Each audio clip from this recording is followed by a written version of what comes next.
What's up, you guys? Welcome back again to your Heroclix headquarters. Today, we're going to go over a fun Valentine's themed team that I've made featuring the new Iconix set, Roses for Red, Harley Quinn, and Poison Ivy. Now, unfortunately, I don't actually have these figures in hand just yet.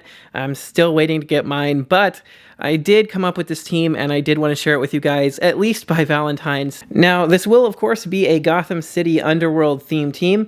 And to start things off, let's take a look at the Poison Ivy from the Iconix set. She starts with a trait that says, when Poison Ivy heals one or more clicks after resolutions, heal an adjacent friendly character named Harley Quinn 1 click. And then she has another trait that at the beginning of your turn, generate a plant hindering terrain marker within 4 squares of Poison Ivy or any friendly plant terrain marker.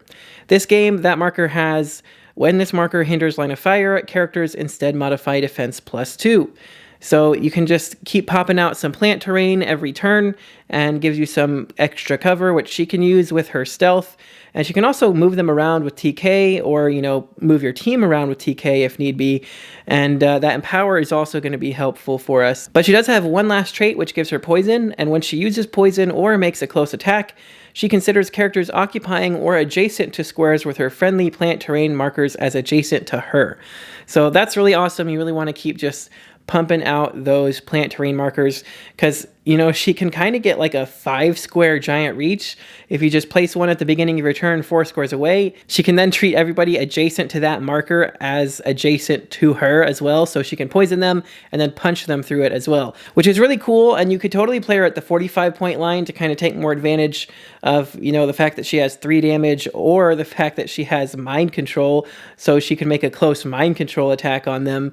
That would be neat too. But for the strategy with this team, I really wanted her to be at the full dial so she has as much clicks of health as possible, because we'll get more in depth on that as we go. But the next one we're going to take a look at here is Harley Quinn, and we are going to be playing her at 45 points, however, because we do want the 12 attack to copy amongst the whole rest of our team with the Batman enemy team ability. But anyway, this new Harley also has a trait that lets her pick up and hold plant terrain markers without using super strength, and she has support as free, but only if she's holding a plant terrain marker, and when she uses it, destroy her held plant terrain marker. So she can run around and pick up the plant terrain markers generated by our Poison Ivy, and she can use them to just free support to heal up our team, which is really awesome. And then she has another trait that says if Harley Quinn is adjacent to a friendly character named Poison Ivy, she and Poison Ivy take a maximum of 2 damage from attacks. This is really great. It means that you're not going to be able to one-shot either of them no matter what you do. And if they don't focus on Harley, then Ivy is going to take like 4 hits to get through. But I'm okay with playing Harley at the lower point line here because she does have super senses, and her special damage power gives her probability control and shape change. So she's got double rollouts and a prob just in case. So she's pretty well protected by that. And I also love that they both have the Underworld team ability, so they can carry each other around and they never have to leave each other's side. You can always stay adjacent and they can always just take a maximum of 2 damage from attacks, which is great. And when I saw that trait, it really reminded me of one of my other favorite Gotham City Sirens. So the next character we are going to play here is going to be the new Catwoman from Notorious. I absolutely love this Catwoman. It's my new favorite. So she also has Batman enemy to copy the attack and a Batman ally, so she's got stealth her whole dial. But her first trait here says Catwoman takes a maximum of 1 damage from effects. When Catwoman is damaged after resolutions, generate a cat bystander. So we have at least 3 characters on our team that are going to be really hard to deal with because you're going to have to hit them so many times to get through their dial. And every time she gets hit, she also pops out one of these cat bystanders, which also has a Batman enemy team ability, which is very important, and has some stealth and super senses and tiny size. So they won't be doing much, but you could copy Harley's 12 attack and try to get 1 damage in, if you have no other options available at the time. But then she also has improved movement for elevated, and just a long dial here, 9 clicks. She only takes 1 damage at a time, starting with plasticity, blades, and perplex. and, you know, just getting some other powers there throughout. 90 points is kind of a lot, but definitely well worth it for her. Unfortunately, she does have this trait that she can't be chosen for Mastermind or healed, so Harley's not going to be able to use her free support to heal her back up, but honestly, it would be pretty ridiculous if you could do that.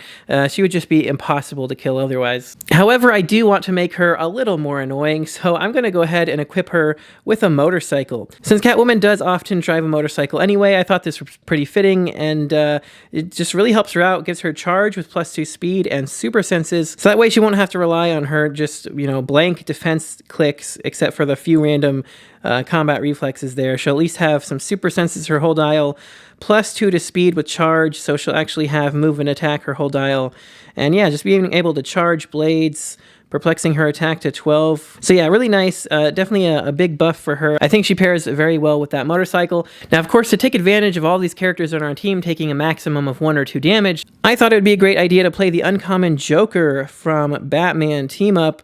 I love the sculpt on this guy, very funny looking. But this dude is great because of this one trait he has here. Friendly characters with the Batman enemy team ability have the Mystics team ability. So now our entire team of Batman enemies also have Mystics on top of it. And they're also all going to just take a maximum of 1 or 2 clicks of damage. And, you know, it's going to take a lot of hits to get through our dial, and your opponent's going to be taking a lot of Mystics damage right back. He's also pretty annoying with poison and super senses and shape change himself. So I think our team has a lot of the super sense shape change combo here, or just senses. So it's going to be really frustrating for our opponents. We're going to either roll out and dodge the attack, or we're going to take the hit, only take 1 or 2 clicks of damage, and deal them a Mystics right back. And on top of that, let's not forget how I noted earlier, it was very important to remember that our cat bystanders also have the Batman enemy team ability. So that means that the Joker here will also be giving all of our cat bystanders Mystics team ability.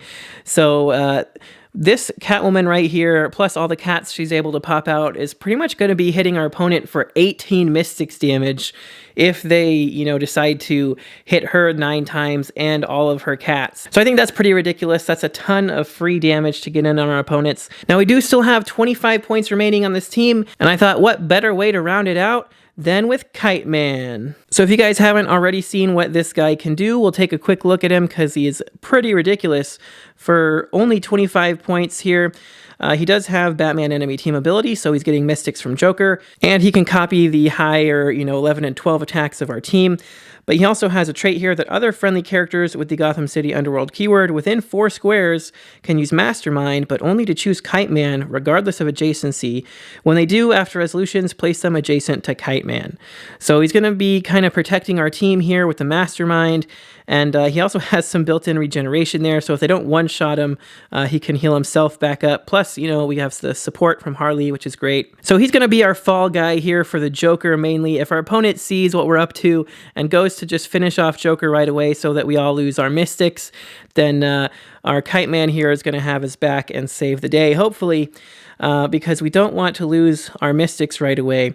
But he also has this awesome trait where other friendly characters that share a keyword with Kite Man have flight if they are outdoors. So if we can play on an outdoors map, we all get flight. That's pretty awesome. So that means they're all going to be able to carry each other around and fly over the terrain and everything. But then his special movement power also gives him charge, and when Kite Man uses it and moves in a direct path, modify his attack and damage +1 for every 2 squares he moved through.